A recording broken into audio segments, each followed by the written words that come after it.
Donc effectivement, moi je suis donc le docteur Briard, chef de service de la pédopsychiatrie qui est rattaché au pôle santé mentale du CHM, qui comporte un service adulte et un service enfant.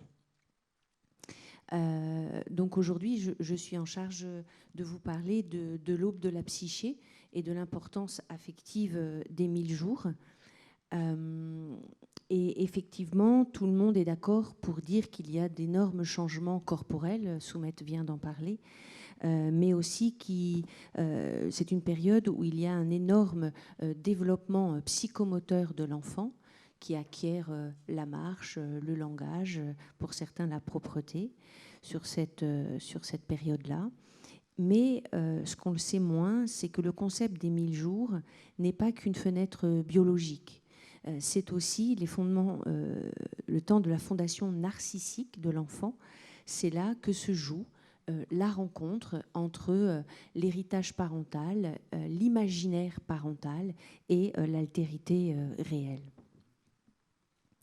Alors, il faut tout un village pour élever un enfant. C'est un adage africain qui n'a jamais été aussi vrai qu'aujourd'hui et qui reprend l'idée que les parents, qui ne seraient que les seuls responsables du développement de l'enfant, c'est un mythe.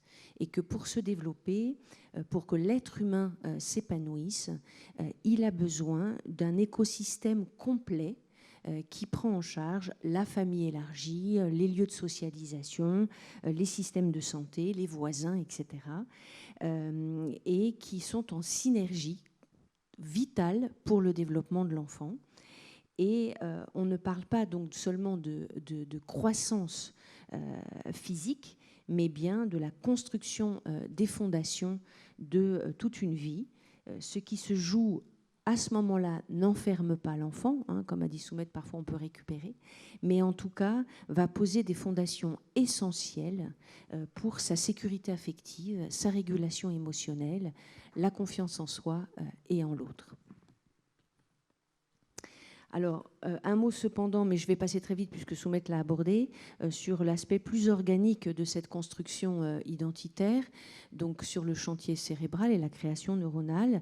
Et je voulais vous donner comme exemple, pour compléter ce qu'a dit Soumette, l'aptonomie, hein, qui est donc la science de l'affectivité, et qui est une approche qui s'intéresse à la manière dont les êtres humains se rencontrent, se reconnaissent et se sécurisent mutuellement. Et c'est une approche qui est centrée sur le toucher.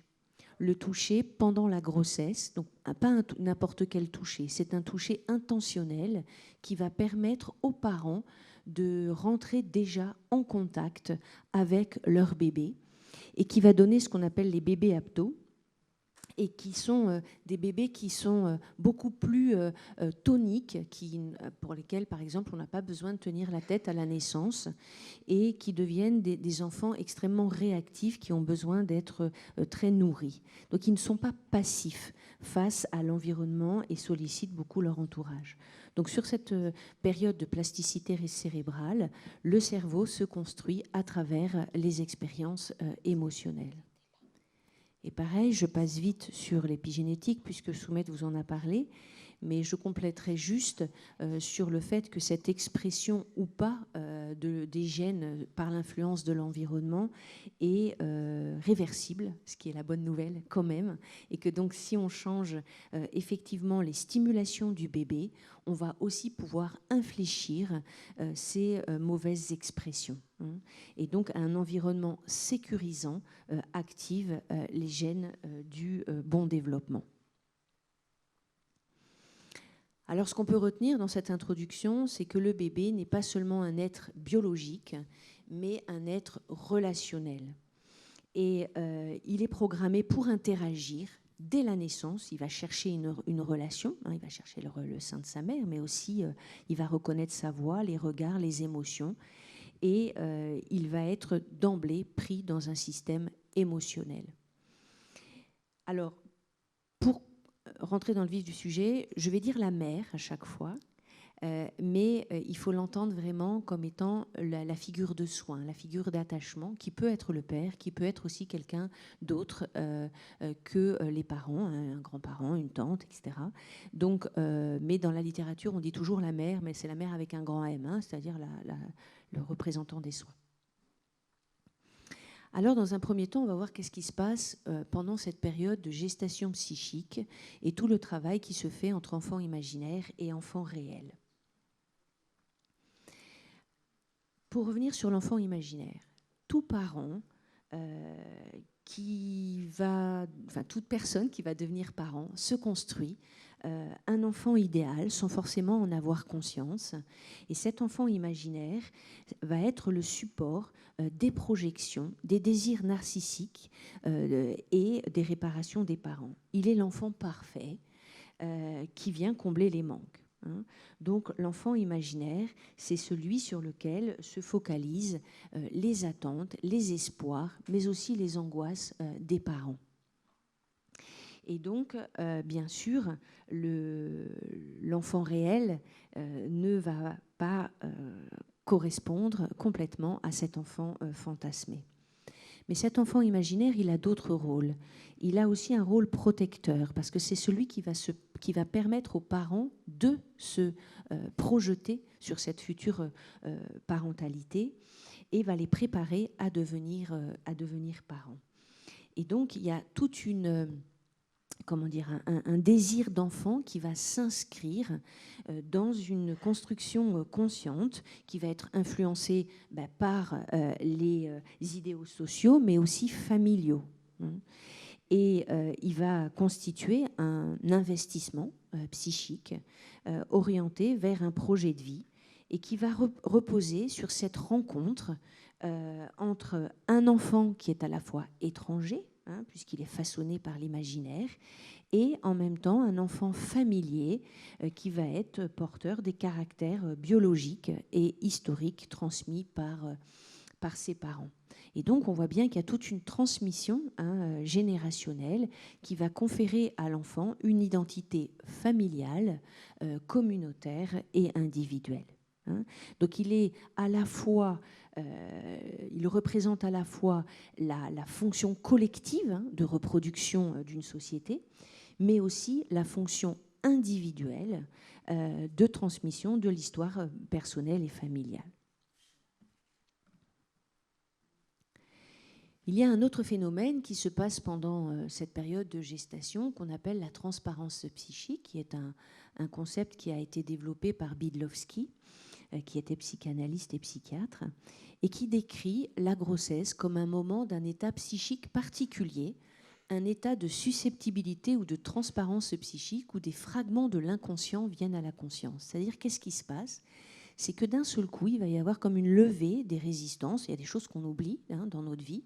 Et puis à ce moment-là, il va y avoir une levée de ces résistances et il va y avoir des souvenirs de la toute petite enfance, voire des relations très archaïques, très primaires de la mère avec sa propre mère, et qui va donc ramener la future maman dans cette relation de ce qu'elle a été bébé, voire ce qu'elle a imaginé avoir été bébé. Et puis, pendant la deuxième partie de la grossesse, elle va oublier un peu cet enfant imaginaire, elle va arrêter de penser à ce bébé pour se recentrer sur ses propres sensations. Elle va partir à l'aventure de la recherche de son moi profond et elle va faire comme une espèce de voyage vers soi qui correspond jusqu'à peu près au 8e mois. Et puis survient la naissance et les premières rencontres. Et donc on a vu, le bébé, c'est un être compétent, un être sensible. Et dès la naissance, il ressent les émotions, il reconnaît les voix, les odeurs et il communique par ses pleurs, par ses regards, par ses mimiques. Mais il va être aussi en mesure de demander de l'aide et toute la question va être comment les figures d'attachement vont réussir à répondre à ces demandes. Alors bien sûr, on cite en premier Winnicott, qui est donc un pédiatre et psychanalyste britannique, qui a beaucoup apporté sur ces enjeux psycho-affectifs du tout petit, pendant la grossesse et dans les 2 premières années de vie. Et donc, on a vu donc, la période de transparence psychique, la mère qui a des souvenirs de résurgence de sa propre petite enfance, de ce qu'elle a été elle-même. Ensuite, deuxième partie, elle se recentre donc sur elle. Et puis après, va se développer ce qu'on appelle la préoccupation maternelle primaire, qui va permettre à la mère de pouvoir s'adapter quasi parfaitement à son bébé, et qui n'est pas un état pathologique. C'est tout à fait normal de changer au moment de la grossesse. Et donc, il y a 2 étapes.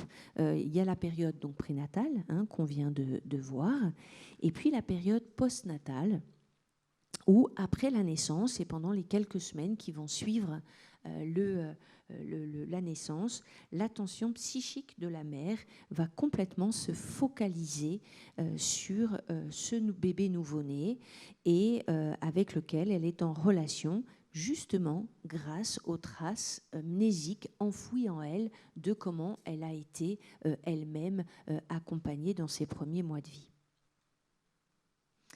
Et à partir de ces phénomènes, Winnicott a développé un certain nombre de concepts qui sont passés vraiment dans le langage courant.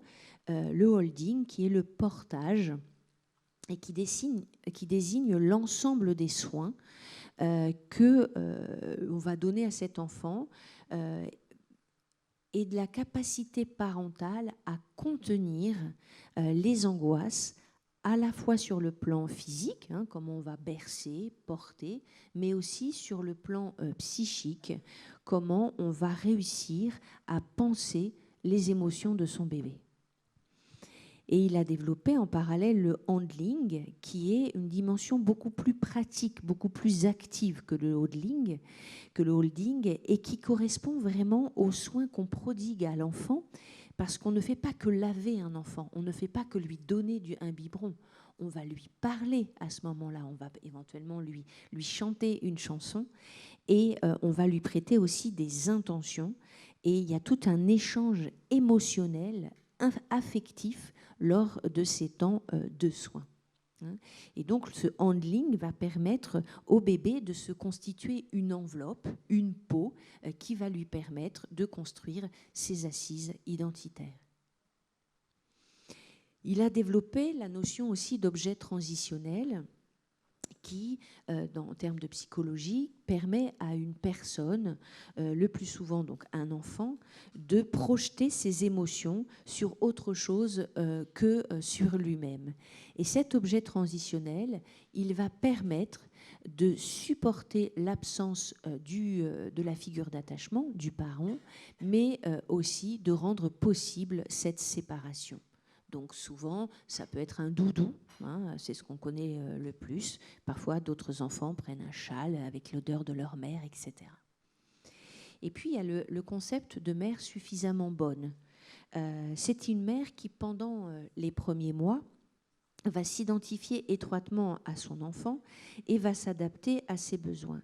Et on parle bien de mère suffisamment bonne, c'est-à-dire qu'on ne demande pas aux parents d'être parfaits, mais d'être en capacité de pouvoir s'adapter aux besoins de leur bébé. Et ça, c'est ce qui est possible grâce à l'accordage affectif, qui est donc cette réponse adéquate qu'a le parent au vécu émotionnel du bébé. Donc le bien-être parental, c'est vraiment le facteur clé du développement. Donc ainsi, vraiment retenir qu'un bébé seul, ça n'existe pas. Il n'existe qu'avec une figure de soin. Et les 2 parents sont importants. On reviendra sur la question du père. Mais les 2 parents sont importants puisqu'ils ont chacun un rôle à jouer auprès de l'enfant, répondre à ses besoins affectifs, prendre le relais l'un de l'autre, se compléter, proposer des activités différentes, partager des moments du quotidien, transmettre, inscrire l'enfant dans une lignée familiale, s'intéresser à ses activités, à sa scolarité, Et bien sûr, quand les parents travaillent et qu'il y a d'autres figures de soins, eh bien, c'est aussi important de prendre en compte les grands-parents, les voisins, la nounou, etc. Et donc, s'il n'y a pas tous ces temps privilégiés, eh bien, la vie familiale, elle se rétrécit, elle se dessèche. Et donc, il faut des interactions quotidiennes, porter, parler, regarder, répondre, consoler, mais aussi du care, c'est-à-dire du soin affectif qui va nourrir le cerveau autant que l'alimentation. Et c'est vraiment la répétition de ces expériences positives qui va créer un sentiment de sécurité interne. Alors, si Winnicott, c'est le théoricien de la douceur, ce que je viens de vous dire, ben, il y en a d'autres qui se sont intéressés à des choses beaucoup plus dramatiques qui peuvent se passer pour le bébé quand il naît, et notamment Mélanie Klein, qui a créé la théorie des relations d'objets, c'est-à-dire comment l'objet, c'est la figure de soi, en fait, la figure d'attachement, et comment le bébé va être en relation avec ces figures d'objets. Et en fait, elle décrit des choses qui sont vraiment angoissante pour le bébé quand il naît, puisqu'il sort de in utero avec ce liquide chaud, les voix, etc. Et il va se retrouver propulsé dans la vie réelle et va être confronté à des pulsions de mort, mais aussi à des manques. Il va ressentir la faim, le froid, la soif.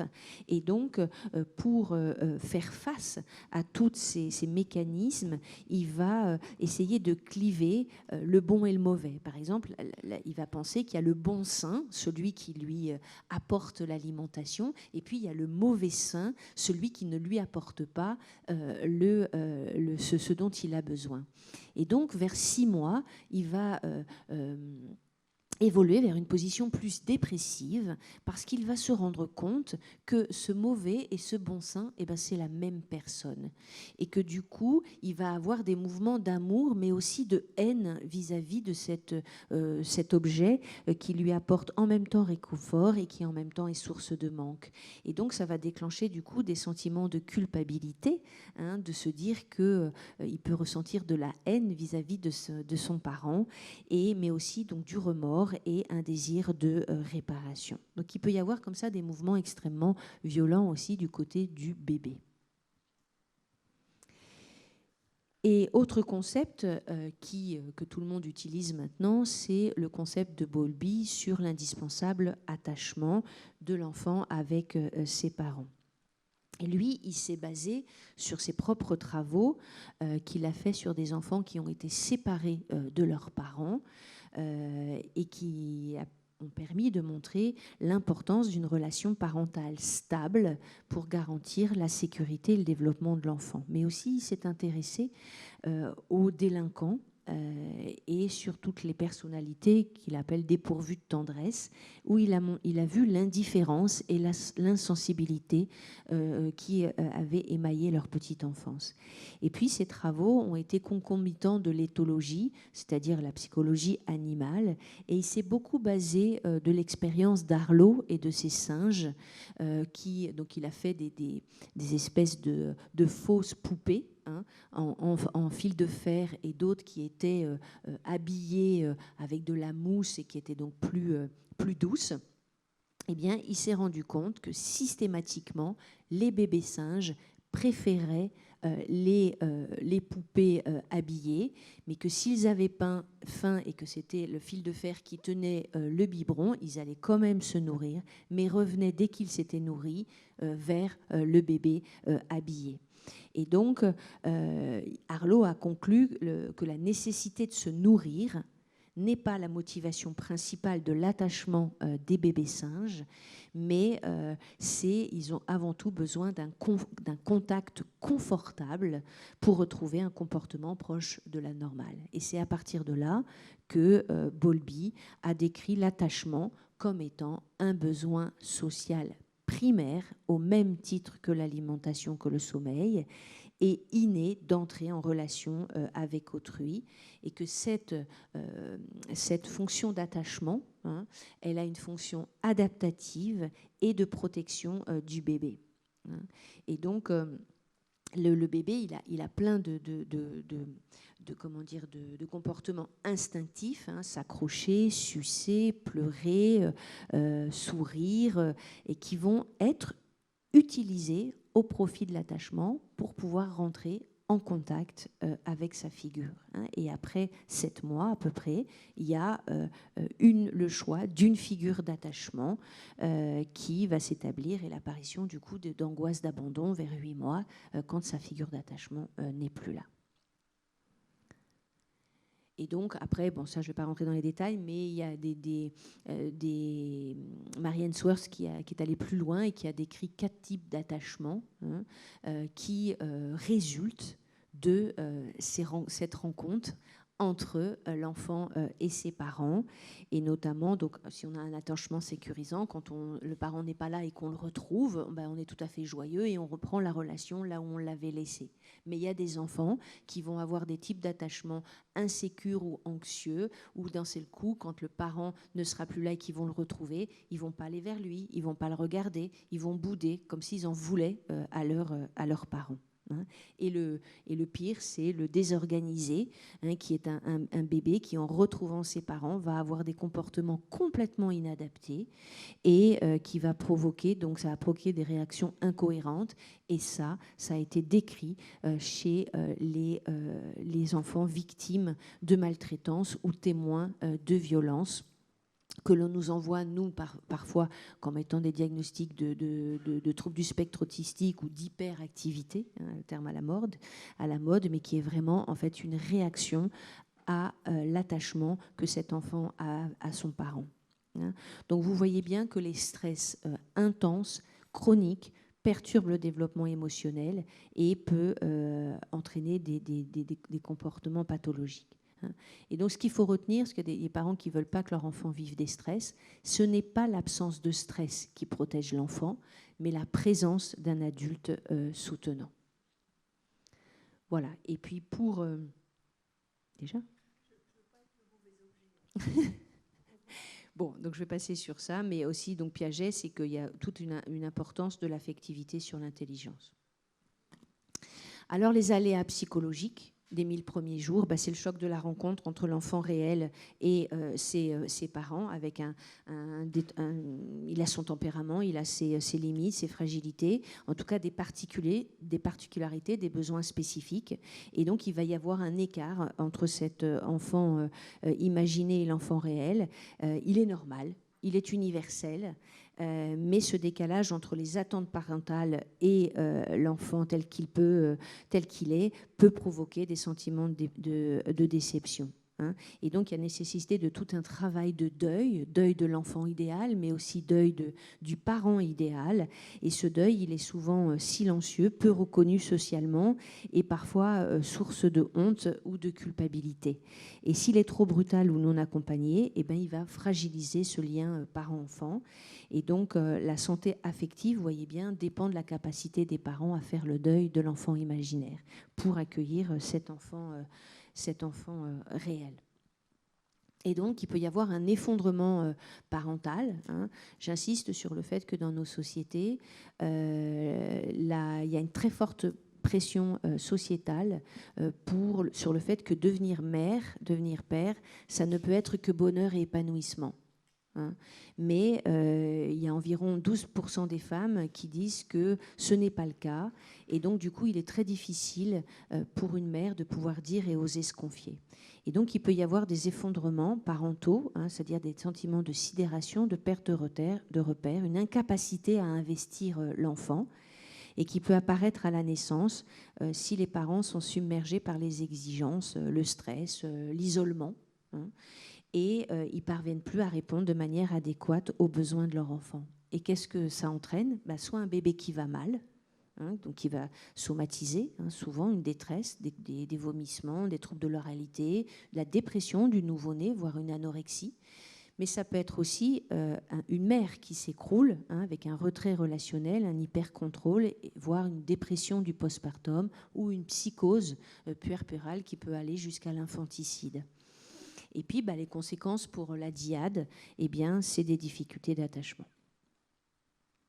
Et juste donc un mot sur le miroir brisé, de Simone Sauce, qui s'est intéressée à une réalité longtemps tue, qui est en effet ce qui se passe quand l'enfant réel ne peut pas refléter l'image attendue, et notamment en annonce d'un handicap ou d'une difficulté développementale. Et l'enfant vient fracasser l'enfant imaginaire. Et normalement, l'enfant, il se construit dans le regard de la mère. C'est un miroir. Et quand le miroir est brisé, les parents ne voient plus leur enfant. Ils voient leur propre échec, la maladie. Ils sont confrontés à cet effondrement narcissique, la peur de l'avenir, le sentiment d'injustice, un choc émotionnel. Et donc l'enjeu va être de savoir restaurer un lien affectif entre ce bébé et ses parents. L'objectif, c'est pas de réparer l'enfant, mais bien de réparer le lien. Et donc il y a vraiment l'importance d'un accompagnement précoce, qu'il soit fait donc dans les PMI, les centres de soins, mais aussi les CAMS et nous au niveau du CMP-EA. Voilà. Donc l'importance vraiment de l'accompagnement précoce, parce que comme on l'a vu, les 1000 premiers jours sont une période de vulnérabilité mutuelle du bébé et des parents. Donc le risque, ce n'est pas la difficulté, mais l'isolement des parents face à la difficulté. Et donc accueillir un enfant, c'est toujours accueillir un autre que celui que l'on avait imaginé. Voilà. Je passe donc, puisque ce sera la table ronde, sur la partie sur l'homme, on y reviendra. Alors, en conclusion, eh bien, donc on l'a vu, les 1000 premiers jours sont un terrain de construction, mais aussi de vulnérabilité. Ils permettent la création de la base de la sécurité. Donc on l'a vu, nécessité d'un rythme, notamment la régularité des soins, qui entraîne une prévisibilité du monde, des figures d'attachement qui construisent la sécurité intérieure, l'accordage affectif et la différenciation qui permet de passer de la fusion à l'autonomie. Donc les 1000 jours, ce n'est pas un destin figé, mais ça constitue la grammaire émotionnelle de l'individu et va orienter toutes ses trajectoires. Donc investir affectivement l'enfant, c'est lui donner les outils pour affronter les manques qui sont inhérents à la vie humaine, l'amour, la présence et la sécurité affective. Et pour revenir à notre village, si les parents sont un pilier, le village est la structure qui les soutient. Élever un enfant seul, il y a beaucoup de Soumet disait les familles monoparentales, c'est un épuisement neurologique et émotionnel. Il faut donc soutenir les parents pour qu'ils soutiennent l'enfant. Un parent stressé, isolé, déprimé ne peut pas être pleinement disponible pour les interactions donnant-donnant, par exemple répondre au gazouillis, au sourire. Et soutenir les parents, c'est investir dans la santé mentale future de la société. Et rien ne sert de culpabiliser, il n'y a pas de recette pour être parent. Et le village donc sert à réduire la charge mentale des parents. Mais aussi, ce village, il va proposer des diversités de modèles. L'enfant a besoin de voir qu'il y a des figures d'attachement secondaires, des grands-parents, des voisins, et ça va lui apprendre que le monde est vaste et que chacun mène sa vie comme il le peut. Et enfin, il y a une transmission des savoirs. C'est le partage d'expériences. Donc, pour un village, il y a 3 piliers, la santé, le psychosocial et l'éducatif qui est important. Et donc, pour finir, je dirais qu'on ne peut qu'encourager, donc je vais faire ma demande à Fatia, parce que les politiques de soutien précoce pour les familles, c'est fondamental. Et prendre soin du lien d'aujourd'hui, c'est prévenir les fragilités de demain. Et donc nous avons un projet, effectivement, avec la maternité, la pédiatrie, de faire de la psychiatrie périnatale pour accompagner tous ces dyades dysfonctionnantes. Et puis de faire des projets avec le REPEMA, entre autres, sur le suivi des grossesses mineures, adolescentes extrêmement nombreuses à Mayotte. Merci pour votre attention.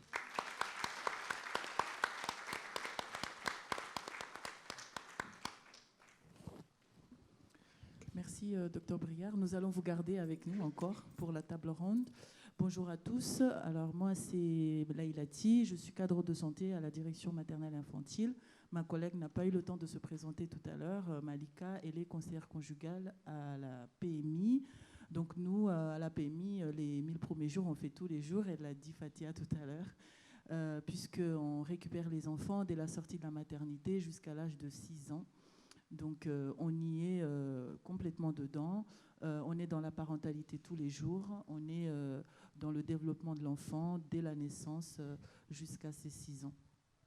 Tout à l'heure, Dr Abbas et Dr Briard ont déjà évoqué un peu la notion de l'attachement et à la figure d'attachement. Aujourd'hui, nous avons choisi de mettre plus en avant la place du père, parce qu'on a souvent tendance, et naturellement, à mettre en avant la mère, mais on va parler un peu plus du père aujourd'hui. Nous allons poursuivre tout à l'heure avec d'autres invités et le docteur Briard autour d'une table ronde. Quand on parle de l'attachement parent-enfant, on met souvent et naturellement en avant la mère, mais l'importance du père est tout aussi importante. Il y joue un rôle fondamental. Son implication contribue à la sécurité affective de l'enfant. Dès la grossesse, il participe à la construction du lien d'attachement. Et après la naissance, ses interactions avec l'enfant, qui sont spécifiques, favorisent l'exploration, la confiance en soi et la régulation émotionnelle de l'enfant. En fait, sa place est tout aussi importante. On devrait leur laisser plus la possibilité de s'impliquer un peu plus davantage, surtout dans notre culture, où on a plus tendance à se focaliser sur la maman et le bébé et à laisser un peu le père de côté. Donc pour continuer effectivement sur la place du père, pendant la grossesse, il est important que le père justement s'implique en participant aux rendez-vous médicaux. Donc comme vous êtes très présent en tant que professionnel médical et aussi donc sanitaire et puis médico-social. Ce qui est important, c'est justement d'ouvrir la porte à la présence du père pour les rendez-vous, pour accompagner la mère, pour justement construire la relation aussi parent-enfant. Je dis bien parent-enfant. Donc, cette implication, elle favorise un climat sécurisant, Dr Briard en a parlé aussi, pour l'enfant à venir. Après la naissance, en fait, tout ce qui est... c'est vrai qu'on a plus l'habitude de voir la maman dans tout ce qui est change, le bain, les rituels au quotidien, effectivement. Mais nous, déjà, on a remarqué à la PMI, on a de plus en plus de papas qui viennent déjà aux visites, ce qui n'était pas le cas, je peux dire, 5 ans auparavant. Il faudrait aussi qu'on les implique dans ces rituels quotidiens. Parce que finalement, créer le lien, c'est quoi? C'est juste laisser la place au papa et ne pas se dire que forcément, c'est à la maman de faire. Et petit à petit, il s'impose, entre guillemets, et puis lui aussi, il crée ce lien avec son enfant. Donc après la naissance, en fait, ce qui serait l'idéal, ce serait peut-être pas la maman de s'effacer, parce que le lien parent-enfant est important pour tous les deux, mais de laisser le papa aussi prendre sa place. Bon, on n'a pas beaucoup d'hommes aujourd'hui, comme d'habitude l'a souligné le président tout à l'heure. Malheureusement, ils viennent moins aux conférences, mais l'idée, ce serait déjà nous, les professionnels, de favoriser en fait cette implication du père. Nous, à la PMI, on a tendance souvent à demander aux mamans « et le papa, il est où ?» Et quand le papa, il est là, de le rassurer, de pas forcément lui montrer que la maman n'est pas là, donc il y a quelque chose qui ne va pas, mais de montrer il est là, il est tout aussi important que la maman. Donc c'est à nous aussi, les professionnels, de favoriser cette implication. Juste rappeler que la reconnaissance de la place du père s'inscrit dans les politiques publiques, notamment avec l'allongement aussi du congé paternité. Vous en avez parlé, docteur Abbas. Les professionnels de santé de la petite enfance ont un rôle clé pour inclure les pères dans l'accompagnement à la parentalité. Mais avant de présenter donc cette table ronde, est-ce que il y a des personnes dans l'Assemblée qui voudraient poser des questions par rapport à l'intervention de Briard? Après, on va continuer. Donc. Ok. Alors, nous allons inviter Monsieur Combo qui va nous rejoindre, qui est sociologue et directeur de l'autonomie et des prestations sociales au conseil départemental. Nous avons aussi le plaisir d'accueillir Madame Massoundi, éducatrice de jeunes enfants, service pédopsychiatrie au CHM. Malheureusement, le CADI n'a pas pu nous rejoindre aujourd'hui. Et le docteur Briard qui va continuer avec nous. Si vous pouviez remettre le PowerPoint pour lancer la discussion. Oui, nous commençons par vous. Voilà, super. Je ne sais pas qui c'est qui s'occupe de ça. Qui je dois regarder. Mon PowerPoint. Parce que pour lancer la discussion, je vais vous parler un peu de ce qui se dit en termes de psychologie sur les processus psychiques qui ont été étudiés chez les hommes et oui, le même. Oui. Et puis sur l'arrivée d'un enfant dans un couple qui est souvent vécu comme étant un événement heureux. On a bien vu tout ce qui se passait dans la tête d'une mère, dans ce qui se passait dans la tête du bébé. Mais du coup, il y a aussi tout un impact sur le couple et sur l'homme. Et ça a même un terme qui est le baby clash, sont ces couples qui explosent au moment de l'arrivée d'un enfant. Et il y a très peu d'études qui ont été faites sur ça. Mais en tout cas, il y a une étude de 2005 qui aurait dit qu'il y avait à peu près 10% des hommes qui étaient infidèles pendant la grossesse de leur femme. Alors mes collègues, quand on en a parlé en équipe, ont dit qu'à Mayotte, ce serait beaucoup plus. Mais il y a eu une étude de l'IFOP, en tout cas de 2025, qui disait que la moitié des parents d'un enfant de moins de 3 ans ont envisagé la séparation du couple pendant la grossesse et 16% sont passés à l'acte. Et bien sûr, sur ça, il y a plein de causes, alors qui appartiennent au couple, qui appartiennent à l'homme, et qui ne jugent pas, mais qui aussi est une vraie question, puisqu'il y a quand même une majorité de femmes qui partagent la crainte d'être trompées pendant cette grossesse. Et donc, il peut y avoir des causes comme la désillusion d'être parent, c'est-à-dire ce qu'on s'était imaginé ne correspond pas à la réalité. Je vous parlais de l'image un peu idéalisée d'avoir un bébé, mais en fait la réalité, elle est beaucoup plus terre à terre. Et puis certains parents pensaient pouvoir améliorer leur relation avec l'arrivée d'un bébé. Il y a toute la question hormonale qui joue sur, notamment en temps ordinaire, sur la sexualité et l'attirance des partenaires, mais qui sont modifiées avec la grossesse. Et donc, il y a chez la femme notamment qui allaite une diminution de la production d'œstrogènes, ce qui peut diminuer la libido. Mais il a été montré aussi que chez les hommes, il pouvait y avoir une baisse de la testostérone. Mais surtout, ce sur quoi je voudrais insister, c'est sur les blessures émotionnelles enfouies. Les hommes, donc comme on l'a dit, sont peu présents, mais certains font ce travail. Beaucoup ne vont pas jusqu'à la psy. Et donc, la période du postpartum peut réveiller aussi des blessures émotionnelles chez les pères. Et notamment une blessure de rejet ou d'abandon qui peut se rejouer quand il sent que sa compagne est complètement accaparée par le bébé et ont beaucoup de mal à trouver leur place. Et peut ne pas percevoir sa compagne comme, non plus comme une amante, mais comme étant la mère du bébé et se sentir complètement exclu de cette relation. Sans parler bien sûr du rythme quotidien et du stress qui est lié à l'arrivée du bébé. Donc, importance de la diminution de la sexualité, une fois de plus, dans certaines cultures. Donc, voilà. Et quand la grossesse est non désirée, il y a la question aussi de pouvoir se projeter. Voilà. Donc, juste pour dire, pour lancer la discussion, que tromper sa compagne pendant la grossesse, ça peut être un échappatoire à une situation que l'homme redoute. une manière d'assouvir ses besoins sexuels ailleurs, de se sentir du coup désiré par une autre, puisqu'il rend la femme intouchable.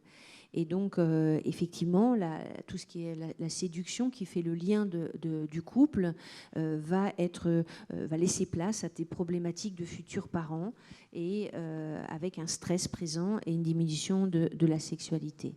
Et donc, heureusement, même si beaucoup, comme les femmes, traversent des périodes de doute, de moments difficiles, tous ne passent pas à l'acte.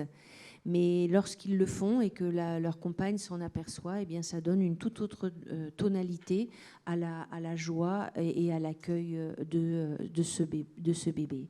Donc il faut communiquer, demander de l'aide, freiner le rythme, essayer de travailler sur ces représentations de l'homme et de la femme au sein du couple devenant parents. Alors, allô?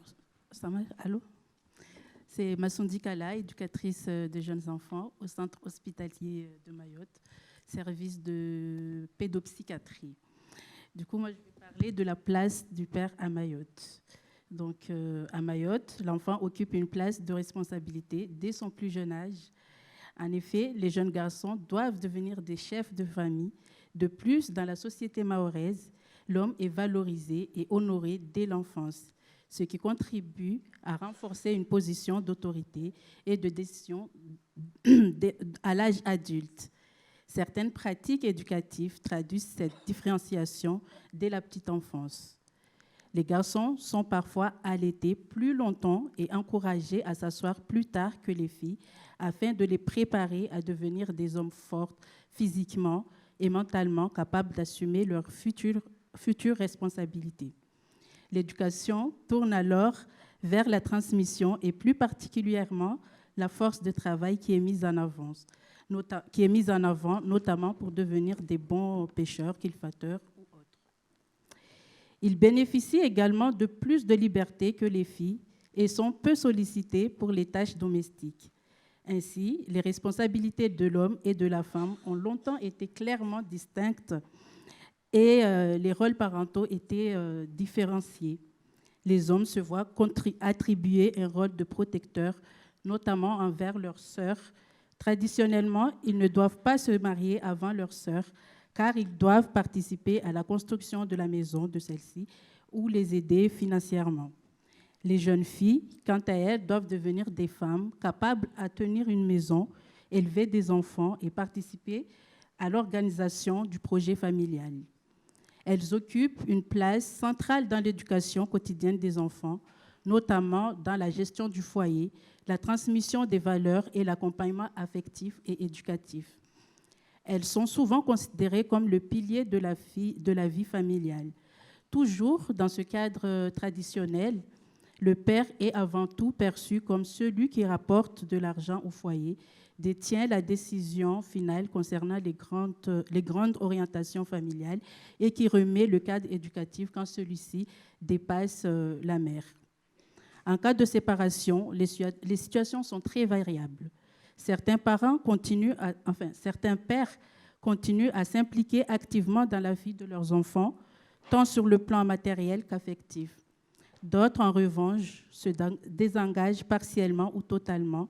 Pour certains pères, le fait de subvenir aux besoins matériels de l'enfant, achat de goûter, des vêtements ou les fournitures scolaires, est perçu comme une preuve suffisante de leur rôle parental. La précarité économique de certains hommes, comme chômage, emploi instable, vient aussi fragiliser leur position symbolique de pourvoyeur, créant parfois des crispations identitaires qui se manifestent par un refus rigide d'assumer d'autres fonctions. Il existe également des pères qui attendent d'être sollicités ou relancés pour s'investir dans la vie de leurs enfants, surtout quand la femme est indépendante financièrement. En revanche, depuis plus de 20 ans, l'enfant mahorais apporte des changements sur le mode de fonctionnement de la société mahoraise, du fait de la modernisation, mais également de l'occidentalisation. De ce fait, nous observons de plus en plus d'hommes qui essayent de s'impliquer dans l'éducation, la santé, l'accompagnement de leurs enfants, douches, repas, ménage, le partage de temps de jeu, d'activités ludiques et éducatives. Pour certains hommes, s'impliquer dans les soins quotidiens permet de construire un lien précoce avec l'enfant qui était auparavant l'apanage maternel, transformant profondément leur expérience subjective de la paternité. Toutefois, malgré les implications des jeunes Maoris dans la vie de leurs enfants, les grands-parents continuent à rappeler aux hommes qu'ils ne doivent pas participer à tout cela. En effet, les grands-parents, gardiens de la tradition matrilinéaire, peuvent vivre l'évolution des rôles paternels comme une menace à leur propre position d'autorité dans la transmission éducative. De par leur implication dans la vie quotidienne de leurs enfants, les hommes peuvent même faire l'objet de moqueries ou de remarques dévalorisantes dans l'espace public. « Ouais, bonjour madame, tu es devenue la femme de ta femme », créant une pression sociale qui limite leur engagement. Le qu'en dira-t-on reste alors un facteur puissant de régulation des comportements, particulièrement dans une société où les liens communautaires demeurent très importants. À titre d'exemple, un jeune couple maoré vivant à Mayotte avec 3 enfants, le mari aide parfois sa femme à s'occuper des enfants et à faire la cuisine. La belle-mère n'est pas d'accord. Elle explique à sa fille que ce n'est pas le rôle d'un homme de cuisiner ou de s'occuper des enfants. Selon elle, ce comportement peut faire partir l'homme de la maison. Elle dit aussi que c'est pour cette raison que certains hommes vont voir ailleurs ou prennent une deuxième femme. Cela vient donc montrer les difficultés de cohabitation avec les grands-parents où 2 modèles éducatifs s'affrontent quotidiennement, générant des conflits de loyauté pour les jeunes couples qui doivent naviguer entre respect filial et aspiration personnelle. Enfin, pour conclure, nous pouvons dire aujourd'hui que le changement qu'apporte la nouvelle génération dans la société mahoraise représente un risque d'une confusion des places pour les aînés et renvoie peut-être une angoisse plus profonde, celle d'une indifférenciation des fonctions qui viendrait brouiller les repères identitaires. Au-delà de la question des rôles parentaux, comment cette évolution interroge-t-elle plus large la définition même de ce qu'est être un homme ou être une femme à Mayotte aujourd'hui et quelle place pouvons-nous, en tant que professionnels, créer pour accompagner ces transformations sans imposer un modèle occidental tout en soutenant l'émergence de configurations familiales plus souples et singulières.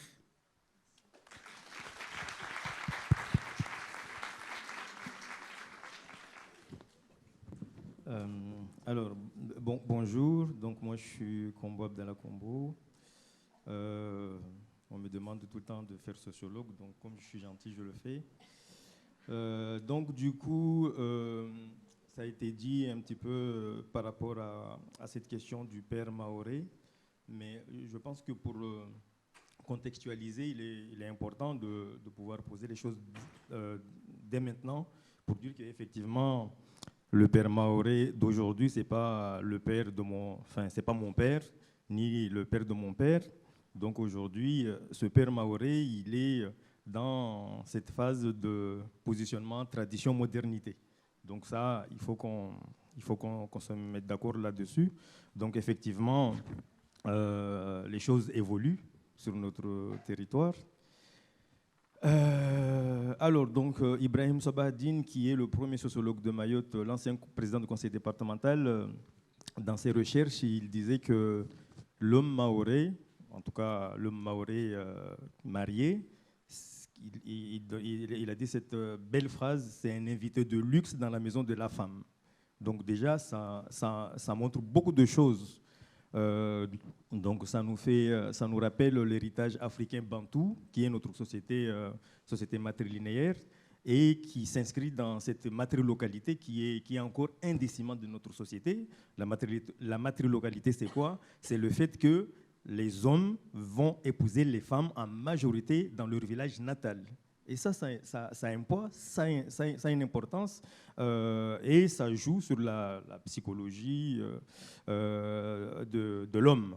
Et il y a aussi cet aspect qui est aussi un autre aspect important de notre société, un autre aspect anthropologique de notre société, c'est ce qu'on appelle l'uxorilocalité, c'est le fait que l'enfant maoré habite dans la maison de la femme.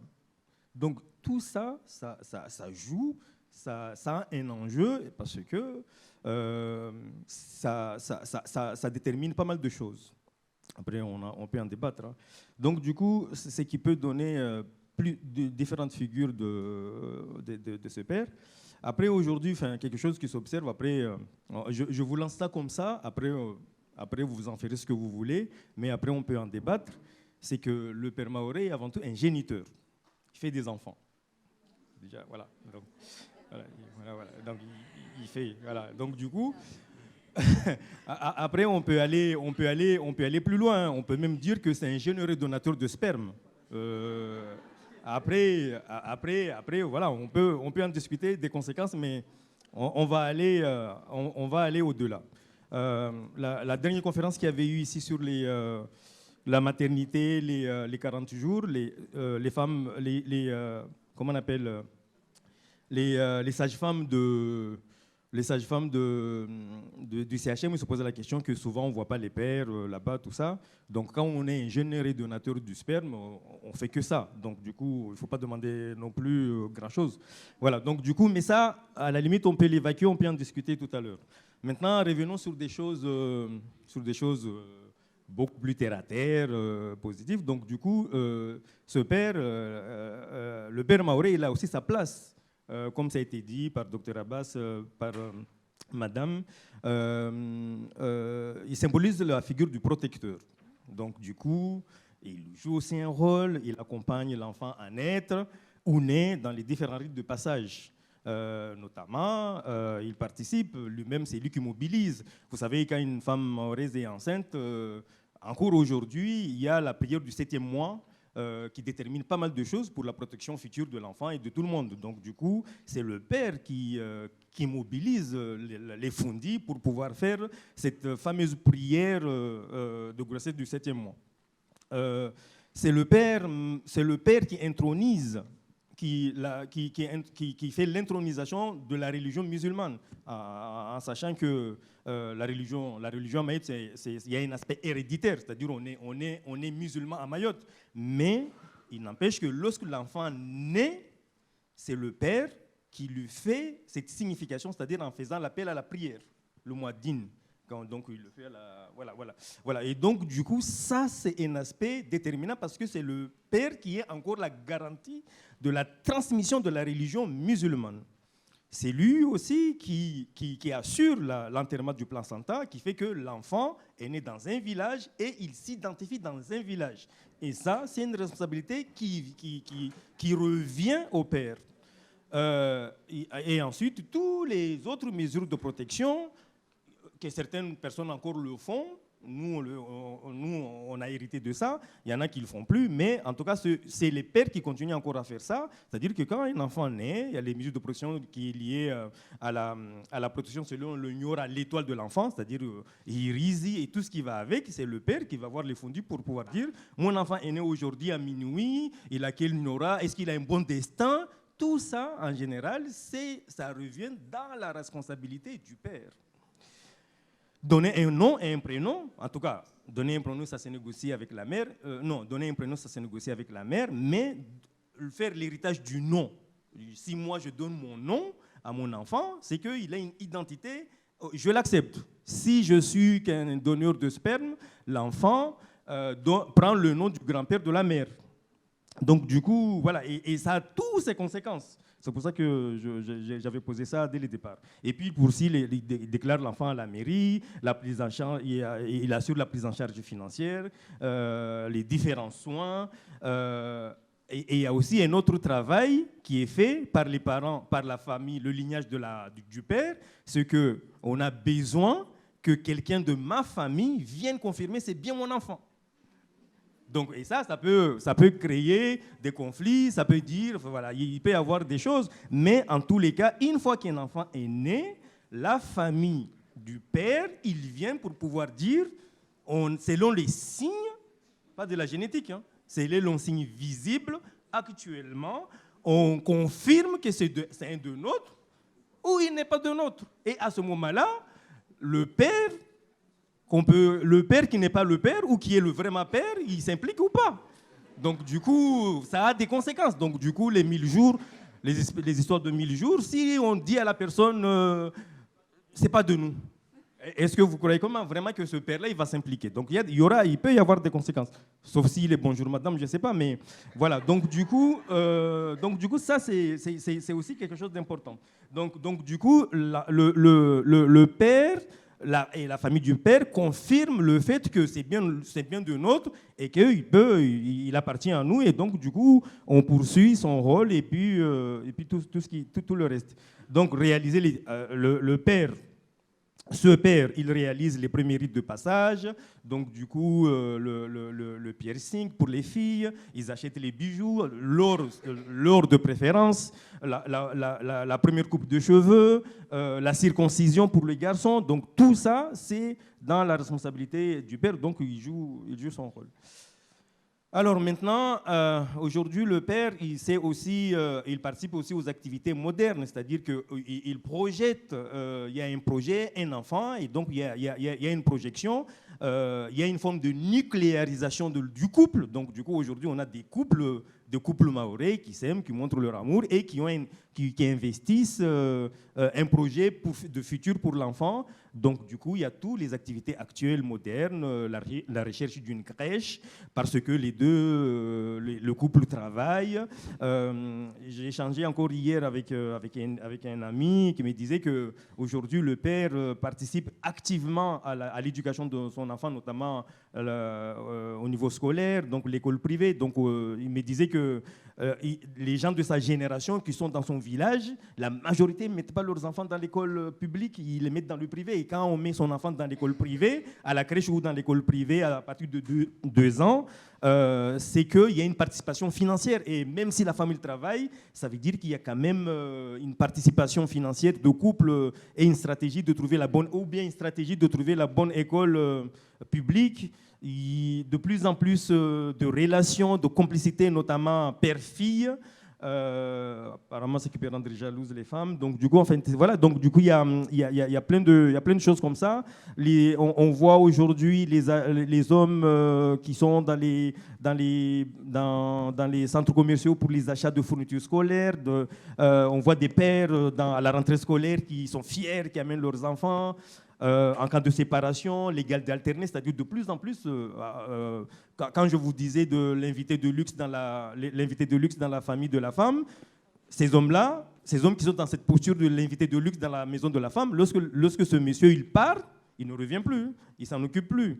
Il y en a certains qui ne le font plus. Mais aujourd'hui, de plus en plus, on a des pères qui sont fiers d'avoir une égalité alternée. C'est une révolution dans notre culture, passion alimentaire volontaire ou forcée. Il y en a qui assument, qui disent, voilà, moi, même si on est séparés, je donne. Après, ceux qui ne donnent pas, ça revient aux femmes d'aller à la justice. Et de toute façon, il faut les forcer à payer. Donc, du coup, aujourd'hui, on entend de plus en plus les pères fièrement faire l'ouverture de compte bancaire dès la naissance. L'expression du sentiment envers ses enfants. Le fait de montrer à ses enfants qu'on les aime, on leur dit je t'aime, des bisous, des câlins, tout ça. Nous, il fallait deviner si ton père t'aime. Il fallait le signe que ton père est affectueux à ton égard. Moi, je l'ai eu quand j'ai eu mon examen d'entrée en 6e. Et c'est quelqu'un qui m'a dit que mon père est fier de moi. Donc, il ne m'a pas dit. Voilà. Donc, du coup aujourd'hui, c'est quelque chose. Voilà. Et puis, aujourd'hui, ça a été dit tout à l'heure, c'est le syndrome de la consommation, avec le sentiment d'insécurité. C'est qu'aujourd'hui, les couples et le père, ils s'enferment après le travail. On fait tout pour avoir tout chez nous, dans les foyers, pour pouvoir concentrer les choses, le luxe dans notre maison, parce qu'aujourd'hui, l'extérieur est dangereux et le père a sa place. Et parmi les choses, malheureusement,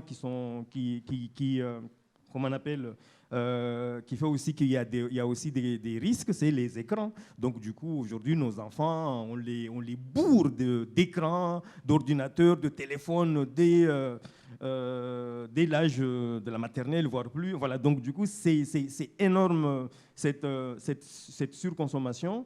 Et pour terminer, le transfert d'autorité.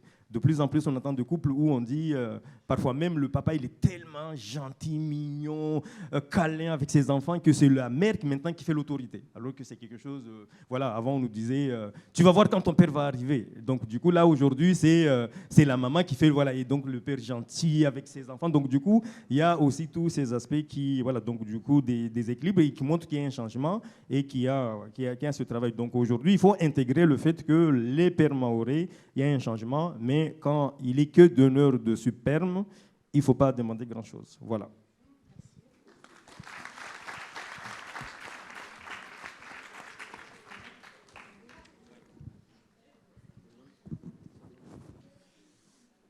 Je vous remercie. On vous remercie justement de vos interventions. On va maintenant prendre les questions dans l'Assemblée. Merci. D'abord, c'est pour faire une petite observation par rapport à ce qu'a dit tout à l'heure M. le Président Madi Velou, qui est très important. Il s'est interrogé comment est-ce que je suis arrivé qu'il y a très peu d'hommes. Mais ça se comprend. Pourquoi il y a très peu d'hommes ici? En réalité, nous avons fait de cette société une société où c'est la femme qui fait tout. En réalité, depuis jadis, l'histoire des siècles a forgé une société où c'est la femme qui domine tout ici à Mayotte. Deux domaines où on ne voit pas les femmes. Et c'est le seul domaine qu'ils nous ont réservé à nous, hommes. L'enterrement. Vous ne verrez jamais une femme dans l'enterrement. C'est que des hommes là-bas. On est très nombreux à enterrer tout le monde, hommes et femmes. Et les prières. Et ce qu'il dit Combo, il a raison. Lorsqu'il dit, malheureusement, le Cadi n'est pas là, mais vous allez expliquer que le socle civilisationnel de notre société, c'est l'islam. Et l'islam donne une part très importante à l'homme dans toutes ces gestions que disait Combo tout à l'heure, en faisant des références aux prières, à la spiritualité, tout ça. Mais tout ce qui concerne la société d'une manière générale, le fonctionnement, on ne voit que des femmes. On nous a complètement exclus, c'est normal. Hein? Même aujourd'hui, ceux qui font les mouvements sociaux, vous allez voir des hommes là-bas. Les barrages dans les écoles parce qu'il n'y a pas de sanitaires, c'est des femmes. Les barrages dans les dispensaires parce qu'il n'y a pas un bon fonctionnement sont des femmes. Et ceux qui vont élire les hommes même aux élections, c'est des femmes. C'est-à-dire tout le fonctionnement de la société est basé ainsi. Donc le transformer demain, c'est ça, pas facile. On le fera petit à petit. Mais l'implication des hommes dans la naissance est présente en réalité. On ne le voit pas parce qu'elle est restée beaucoup plutôt spirituelle. Et en partant tout bête, hein, lorsque l'enfant naît, on me demande directement d'aller chercher le placenta, de l'enterrer. Je venais de le dire tout de suite là. Et ça c'est important, c'est moi qui vais enterrer le placenta. J'enracine d'une manière théorique mon enfant dans sa ville de naissance qui est Sada. Alors que j'ai 40 ans, j'habite Mamoudzou, je suis toujours de Sada. Hein, personne ne me connaît là-bas, Mamoudzou. Et je suis toujours Moutar Salim de Sada parce que mon placenta a été enterré là-bas. Toujours. Alors que ça fait 40 ans, j'habite Mamoudzou. J'ai vu même une délégation d'hommes qui sont arrivés chez moi dans ma cour. Hodi, Karibou, on veut voir votre femme, parce que ma femme est de Mamoudzou. Bon, ils ont discuté. J'avais pensé qu'ils étaient venus faire chercher des impôts, parce que ma femme travaille dans les impôts. Et je demande à ma femme qu'est-ce qu'ils voulaient. Non, ils sont venus me dire qu'il y a un daïra du village. C'est à la femme qu'on dit parce qu'on considère qu'elle est de Mamoudzou. Moi, je suis de Sada, j'ai une affaire à Mamoudzou. Voilà l'image. Donc, finalement, Combo appelle ça en disant que nous sommes venus, nous sommes des invités de luxe chez nos femmes. Mais moi, je pense que même les femmes nous ont laissés comme des maris itinérants. Ils nous laissent la possibilité d'aller où on va. Donc, il faut faire cet effort-là à ce qu'on accepte réellement qu'à un moment donné, nous sommes chez nous, chez la femme. Voilà.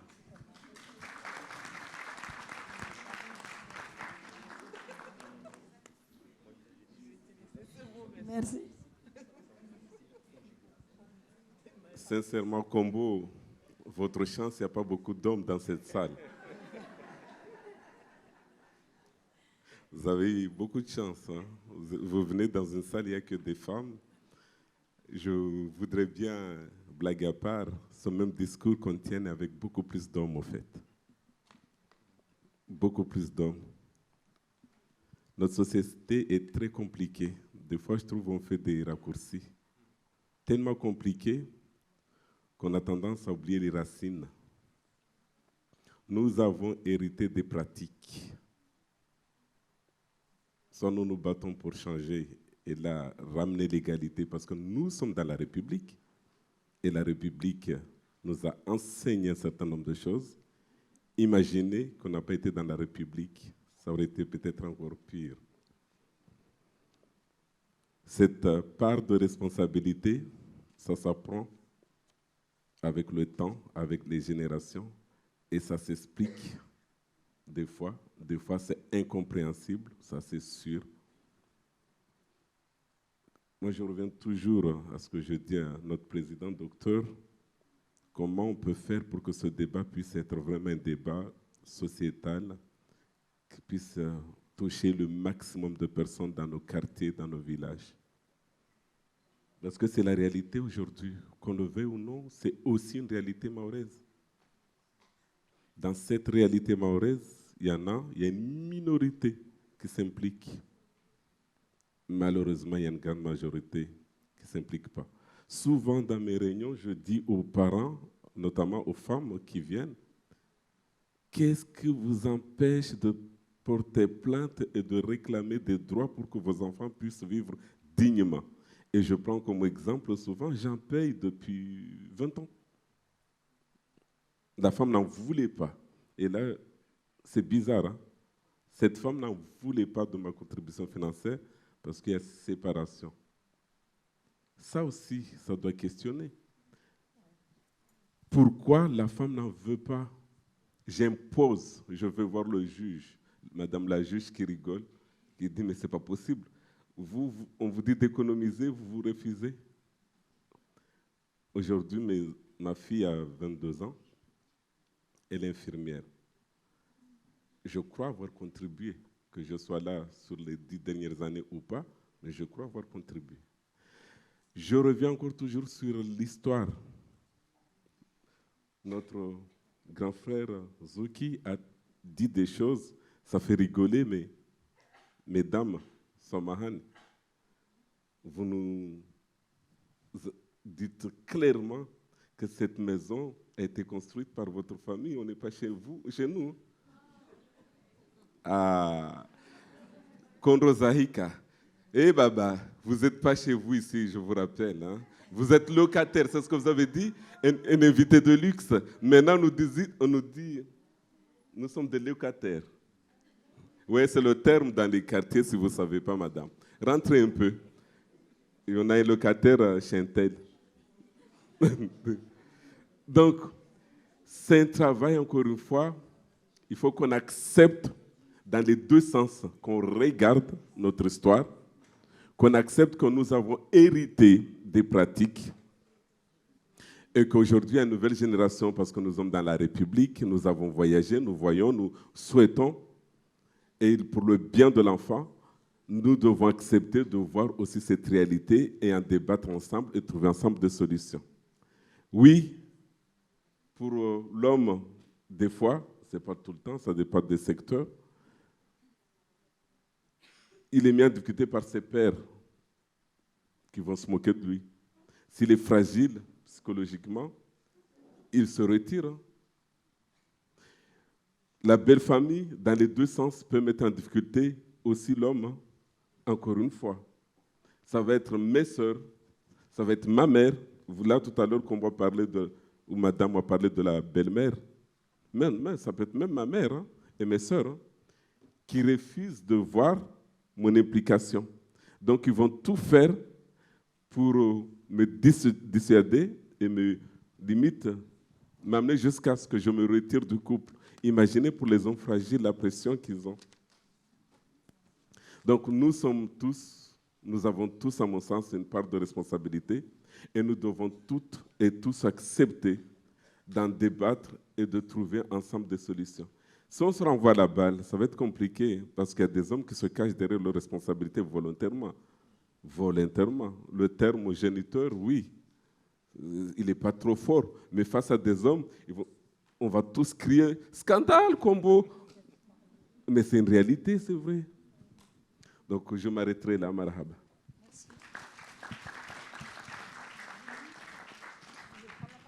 Oui, je voudrais juste effectivement insister sur ce que vous venez de dire, c'est que dans une relation, pour la changer, il faut être deux, donc il faut de la volonté de deux côtés. Et revenir sur ce que vous venez de dire sur la question de la justice. Moi, c'est une des questions que j'ai posées en arrivant ici. Peu de mères qui vont devant le JAF, devant le juge des affaires familiales, pour obtenir une pension alimentaire. Et j'en ai donc parlé avec les collègues, puisque c'est vrai que ça nous anime beaucoup, hein, les rencontres entre clinique Mzungu et clinique Mahorez. Et on m'a répondu ah mais non, aller devant le JAF, c'est être très mal vu, parce que ça veut dire qu'on n'est pas capable de faire seul. Et que donc, aller demander une reconnaissance de la fonction paternelle, c'est dire qu'on n'est pas en mesure de pouvoir s'en occuper seul. Et que vis-à-vis de la société, ce serait un signe de faiblesse et d'incapacité, et que l'homme est parti, ben, tant pis pour lui. Nous, on a la possibilité de se débrouiller toute seule. Et c'est vrai que c'est pas facile d'envoyer les mères isolées chez le JAF. Et au-delà de ça, dans ce que vous dites, sur cette nécessité de s'ajuster, on a beaucoup parlé entre nous en préparant cette intervention sur effectivement le poids aussi de certaines femmes sur l'impossibilité à laisser une place à l'homme. C'est-à-dire d'être jugée comme étant mauvaise mère si, alors l'exemple qui était donné, c'était que si, voilà, dans l'équipe, il y avait une collègue qui avait une fille, si elle était reçue par sa fille et son mari, si elle voyait l'homme faire à manger, elle avait honte en disant qu'elle avait mal élevé sa fille, qui laissait son mari faire à manger, et que c'était insupportable pour elle d'accepter que sa fille et son gendre fassent indifféremment la cuisine. Donc là, vous avez tout à fait raison sur le fait qu'il y a beaucoup à faire du côté des hommes, mais il y a aussi tout un travail de prise de conscience du côté des femmes de qu'est-ce que ça représenterait que de laisser de la place à l'homme. Et sur cette aussi perte de toute puissance qui pourrait voilà, en découler. Et sur le fait, et ça je vous le renvoie là pour le coup, sur le fait d'être invité chez la femme, c'est aussi de ce qu'on m'a expliqué une façon de se protéger de la polygamie, et que d'avoir sa maison, si l'homme décide de partir, on n'est pas à la porte. Voilà. Oui, mais en fait, ça c'est lié juste aussi à l'histoire de Mayotte. C'est-à-dire que nous avons un héritage africain. Dans cet héritage africain, on est une société matrilinéaire. Il y a la matrilocalité et l'exolocalité, qui fait que finalement, ça a toujours été comme ça jusqu'à dans les années 80, 90, même les années 2000. Mais aujourd'hui, on s'aperçoit qu'il y a des couples qui construisent une maison en dehors du village. Et là, voilà. Et moi, j'avais dit à ma femme que si on construit une maison à nous, lorsqu'on se sépare, il est hors de question que je quitte la maison. On trouve une solution. On trouve une solution pour de partage comme en Occident. Mais par contre, si je construis dans son terrain familial, moi j'ai construit avec ma femme dans sa maison, dans leur terrain, j'ai intégré le fait que lorsque je serai viré, je pars sans aucun souci. Mais là, moi j'ai entendu des drames des femmes qui sont allées construire dans le terrain de l'homme. Et quand il y a eu séparation, la fille, elle s'est trouvée dehors. Et il y a cette réalité de notre histoire. C'est ça aussi le plus important. Je voulais aussi juste partager quelque chose par rapport justement au fait de notre place. C'est-à-dire que parfois, même lorsqu'on essaie de prendre notre place, moi, quand j'ai une fille, quand elle avait 2 ans, je voulais partir en voyage avec elle. Ma femme m'a interdit. Elle m'a dit non, il est hors de question que tu amènes ma fille. J'ai dit mais pourquoi? Non, c'est ma fille. alors que j'étais déjà parti en vacances avec mon fils. Hein, et je me suis senti pédophile. Vraiment, enfin, voilà. Et donc, il y a aussi ça. Donc, effectivement, il y a vraiment un travail. Parce que, et je l'avais mal pris, mais finalement, je suis reparti avec mon garçon. Mais il y a aussi le fait qu'il y a tout un travail, effectivement, de changement mutuel. Mais je voudrais juste aussi faire passer le message que dans notre société, aujourd'hui, il y a de plus en plus d'hommes qui s'impliquent. Merci, Combo. Je voulais compléter. Alors, moi, peut-être oui, c'est pas une... Il y a deux questions là sur le chat. Une, je pense, pour le docteur Briard. Comment expliquez-vous la dépression du postpartum malgré la présence du père? Il n'y a pas de présence de père. Vaste question. Ouais. En fait, la dépression, elle peut survenir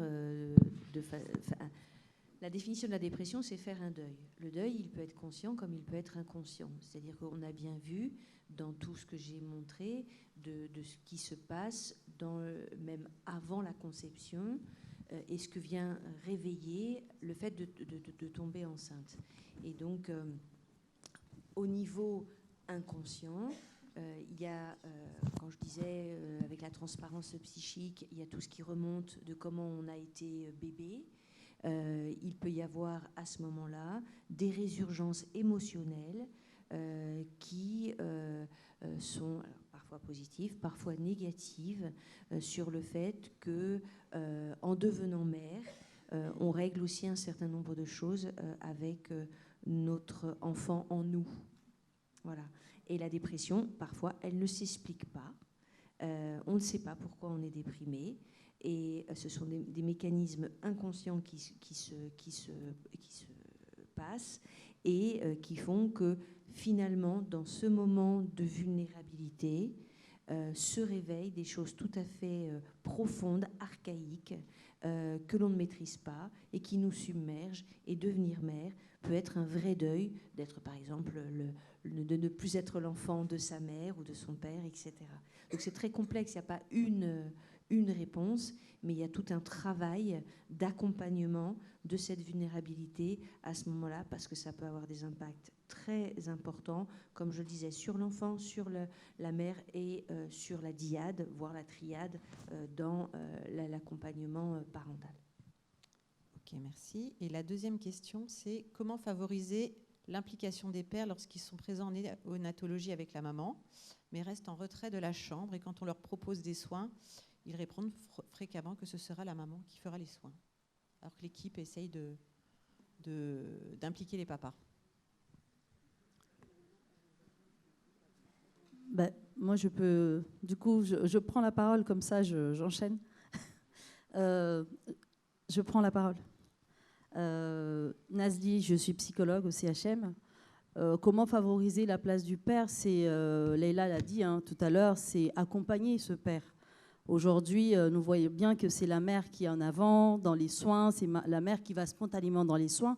C'est aussi à nous, soignants, d'inviter le père et de soutenir cette place du père. Le père, il ne sait pas ou il a peur. C'est aux soignants de montrer, d'accompagner les gestes pour que le père puisse asseoir sa place. Et je pense que nous, soignants, nous avons un rôle primordial dans justement l'accompagnement du père. Et j'invite les professionnels en PMI, les professionnels en néonat. Et nous, je sais qu'au CMPEA, ça se fait en pédopsychiatrie. Mais vraiment inviter et restaurer cette place parce que souvent, les pères, en fait, ils se mettent en retrait parce qu'ils n'osent pas. Ils n'osent pas faire et il faut juste les pousser un tout petit peu. Justement, je rappelle le métier de la conseillère conjugale et familiale. Elle est là aussi pour accompagner et soutenir le couple. Virginie en a parlé tout à l'heure, justement dans la place de chacun et comment aussi on accompagne avant, pendant et après la naissance de l'enfant. Parce que justement, c'est aussi cette place qu'on a du mal à occuper. Et aussi, on passe de la place de la relation conjugale à la relation parentale. Voilà. Je prends la parole aussi parce que j'avais le micro depuis tout à l'heure, j'attendais de prendre la parole. C'est juste pour compléter les propos du président et de Combo par rapport à la place du père et le lien entre la diade, le triade, en fait, le lien mère-enfant, père-enfant. Je pense qu'il est vraiment important de là, nous en tant que professionnels, nous savons, hein, nous avons tous conscience que le père a toute sa place, et il faut lui donner cette place. Mais il y a tout un travail à faire au niveau sociétal, au niveau communautaire, pour parler de la place du père. Être parent, c'est quoi? Accompagner son enfant, c'est pas juste la mère. Et je pense que là, on a des professionnels dans le public, mais il manque la population pour pouvoir parler de cette place-là. Parce qu'effectivement, comme dit Combo, on a certains parents aujourd'hui, on voit des pères présents dans les salles de consultation, présents à l'école, présents pour leur enfant, mais ce n'est pas un nombre conséquent, de plus en plus, comme tu le dis, Combo, mais ce n'est pas conséquent, ce n'est pas la majorité. Mais comment accompagner ces pères, ces parents, à justement trouver leur parentalité, à trouver leur place dans l'éducation de leur enfant? Et je pense qu'ici, on n'a pas forcément les réponses. Les réponses, on les trouvera quand on ira à la place publique et qu'on donnera la parole aux hommes et aux femmes pour qu'on puisse justement les accompagner et soutenir cette parentalité en renvoyant que la parentalité, c'est deux, mais ce n'est pas un parent, ce n'est pas juste la mère. Une question ici.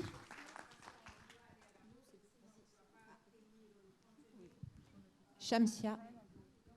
Rapidement, excusez-moi. Bonjour à tous. Shamsia Madim Daoma, ancien cadre à la PMI. Moi, je voudrais poser la question à notre jeunesse, surtout les filles, la jeunesse féminine, parce que tout ce qui a été dit là, on a parlé surtout de l'éducation. On sait que Combo l'a dit, Moutar Salim l'a dit, que l'éducation, en fait, ça revient à la femme. Et ces mauvais pères, ces mauvais maris, n'est-ce pas, est-ce que ce n'est pas la femme qui les prépare, la maman, parce que c'est nous qui élevons nos enfants. Quand on a des enfants, des filles et des garçons à la maison, tout le travail domestique revient à la fille.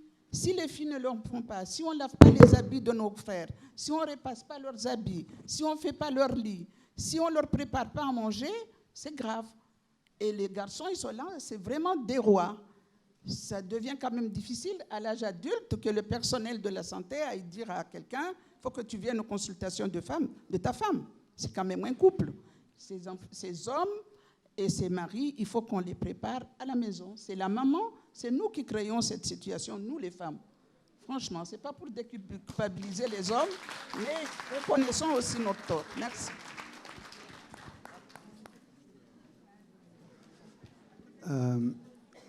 Moi, je trouve qu'on ne parle pas beaucoup de la polygamie à Mayotte, qui pour moi, à mon avis, est un problème dans l'éducation des enfants. Moi, je suis sage-femme libérale, ça fait 16 ans que je suis à Mayotte maintenant. Et tous les jours, j'ai des femmes dans mon bureau que j'ai envie de prendre dans mes bras en leur disant « mais heureusement que tu es là, heureusement que tu gères tes enfants, que tu gères Mayotte ». Et je trouve un peu dommage qu'on les culpabilise en fait, de ne pas faire rentrer le père dans la famille, parce que ce n'est pas à elle de le faire en fait. Moi, je suis papa, j'ai envie de m'occuper de mes enfants. Tu vois, et en fait, ça me met là. Je ne conçois pas qu'on puisse faire des enfants et ne pas s'en occuper. Alors, je veux bien, il y a la religion, il y a la culture qu'on a et la façon dont on a été élevé, mais on est des adultes, on prend nos responsabilités et on doit s'occuper de nos enfants. La place du papa, elle est importante. Celle de la mère, elle est importante aussi. Ça commence dans les 1000 jours, je suis d'accord. Ça commence par aider la maman dans les soins quotidiens. Se lever la nuit, c'est pas parce qu'on travaille qu'on ne peut pas s'occuper de ses enfants.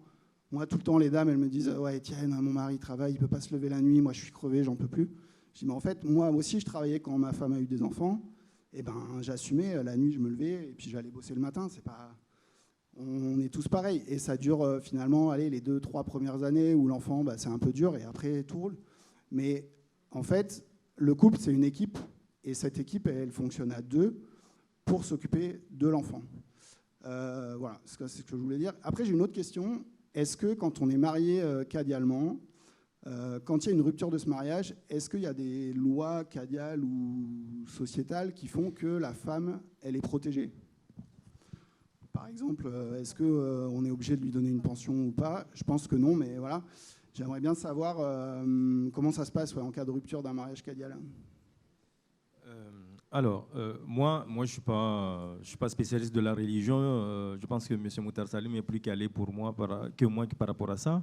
Mais d'une manière générale, dans notre société, à chaque fois, sur pas mal de choses, on trouve des excuses. Donc la religion est très claire. Moi, quand j'étais petit, on nous expliquait nos parents, notamment ma mère, m'expliquait la responsabilité.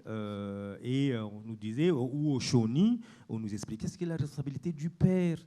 Il y a beaucoup de pères qui vont aller en enfer à Mayotte, beaucoup qui vont aller en enfer, parce que la religion est très claire. La religion est très claire. On nous dit, tes enfants, c'est comme si c'est toi le chef de troupeau, et si tu ne t'en occupes pas, le jour de jugement dernier, tu vas être jugé. Donc, en tant que musulmans, normalement, la religion nous a donné tous les outils pour assumer nos responsabilités.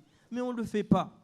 On ne le fait pas. Donc, du coup, après, maintenant, il faut que les cadis fassent leur travail, ils aillent sensibiliser tous les hommes, qu'ils iront tous en enfer, et que, voilà. Donc, du coup, ça c'est un élément important. Après, moi, j'ai dit qu'il y a une question de responsabilité. Moi, je ne comprends pas pourquoi les femmes mahoraises restent avec des mauvais maris. Non, mais à un moment donné, le gars, il est mauvais, il n'est pas bon père. Pourquoi on ne le vire pas? Pourquoi on ne pas... Voilà. Donc après, voilà. Donc du coup, il y a pas mal de... Donc du coup, il y a une part de choses que nous, on doit régler ici dans notre société. On doit discuter, on doit parler, on doit faire les choses.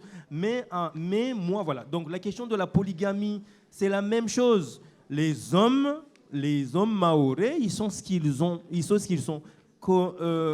Maintenant, il y a aussi... en tout cas, il y a une question de responsabilité. Moi, en tant que Combo, j'ai décidé que je veux avoir mes enfants avec une femme.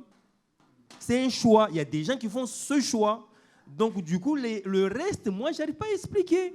Donc, du coup, il y a plein de choses. Mais en tous les cas, il y a une question de, comment on appelle, de choix conjugal. Enfin, toutes ces choses-là, les choses se jouent dans le choix.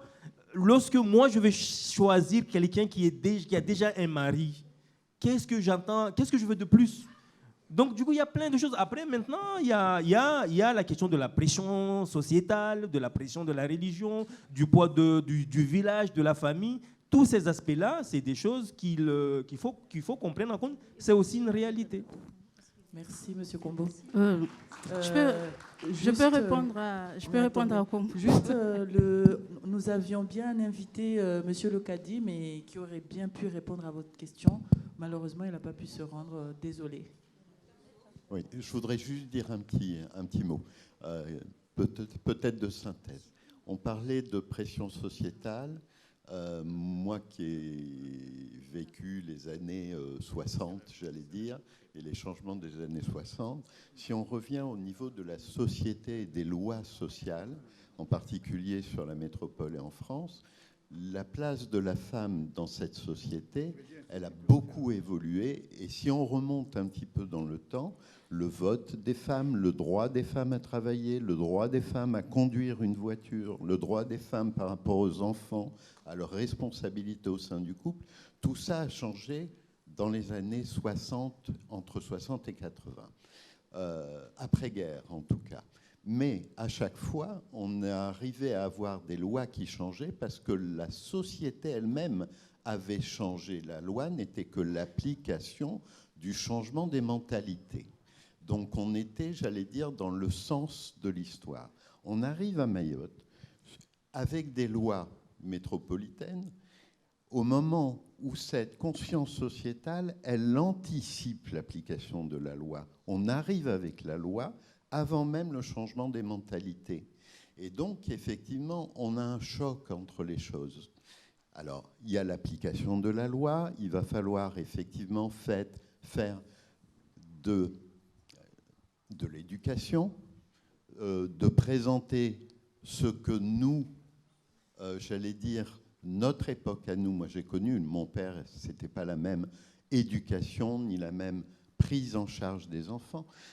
On parlait que les femmes ont leur responsabilité pour apprendre aux garçons qu'il doit aussi avoir certaines tâches ménagères, entre autres. Moi, elle ne m'a pas été présentée comme, par ma mère, à mon époque, dans les années 60, comme quelque chose pour donner une place à mes sœurs. C'était quelque chose, si tu pars de la maison, il faut que tu apprennes à te débrouiller. Donc tu dois savoir cuisiner pour te nourrir, tu dois savoir coudre pour recoudre un bouton, etc. Et à côté de ça, quand on regarde la société en France, les métiers, c'est quelque chose de particulier. Parce qu'autant la femme, à la maison, c'est elle qui est chargée de la cuisine, mais si on parle de chef en restauration, on va trouver que des hommes. Autant la couture, c'est une activité féminine, autant quand on va passer dans la haute couture, c'est plus des femmes, c'est des hommes. Et ça, c'est bien rentré sans aucun problème.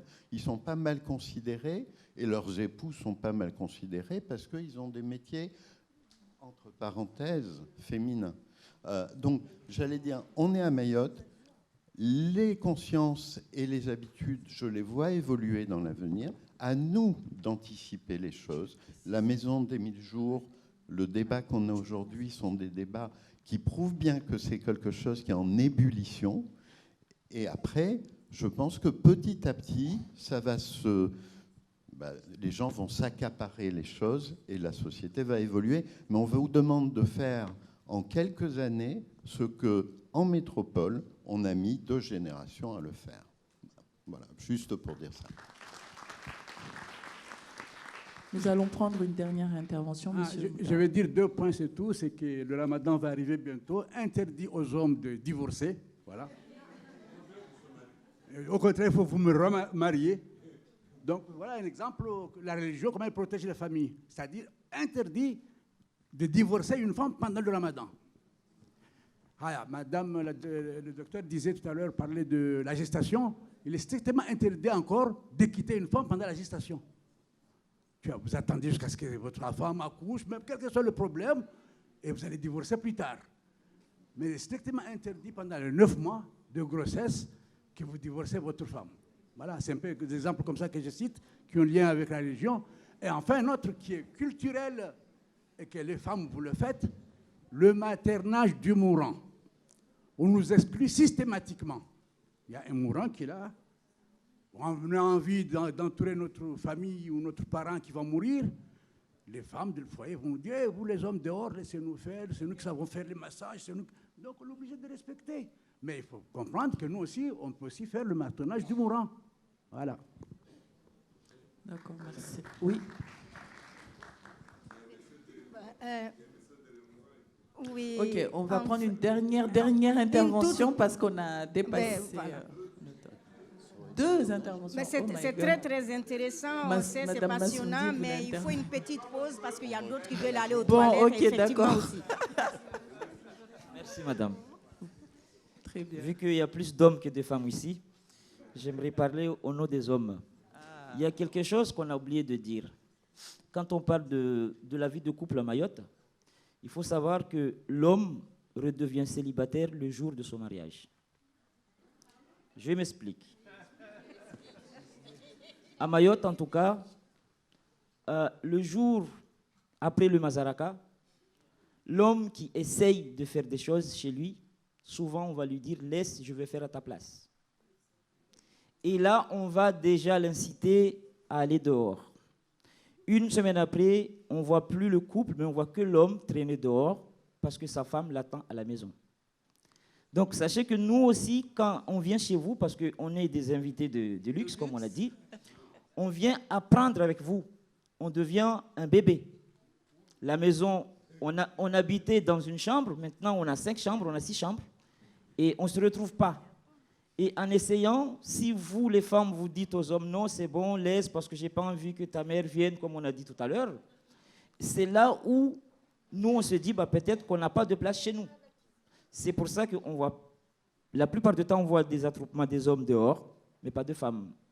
Donc, quand le bébé va arriver plus tard et que le papa lui-même n'a pas sa place chez lui, le bébé va grandir comment? Ça, c'est une question que je me pose. Mais je pense que si d'entrée, les hommes étaient initiés à la cuisine comme dans toutes les tâches ménagères à la maison, il y aurait peut-être un début de changement. Merci. Je m'arrête là. Très belle intervention. Merci. On va arrêter. C'est bon, le président? On va conclure. Ou tu avais quelque chose à rajouter? Ok, Je vous laisse conclure. Désolée, madame. On va conclure parce qu'on a un peu empiété sur les interventions des autres. Merci à tous. Merci à nos invités d'avoir animé cette table ronde qui était très intéressante. Le sujet est passionnant, vous avez vu. Donc, la prochaine fois, Anne-Sophie, tu nous accordes plus de temps. Rien que pour ça. On fait toute la journée. La place du père. La place. Voilà, donc on va conclure. Alors, on a bien compris durant ces échanges que la place du père durant les 1000 premiers jours est déterminante. Un père qui est soutenu, merci au monsieur qui vient d'intervenir parce que c'était très pertinent ce que vous avez dit en effet. Un père qui est impliqué, qui est soutenu, qui est reconnu, contribue au bien-être de l'enfant, à l'équilibre familial et à une parentalité partagée. Il ne faut pas qu'on oublie qu'on est partagé entre la culture, la religion et les normes occidentales. Et finalement, chacun doit pouvoir trouver sa place. Et c'est un travail en équipe.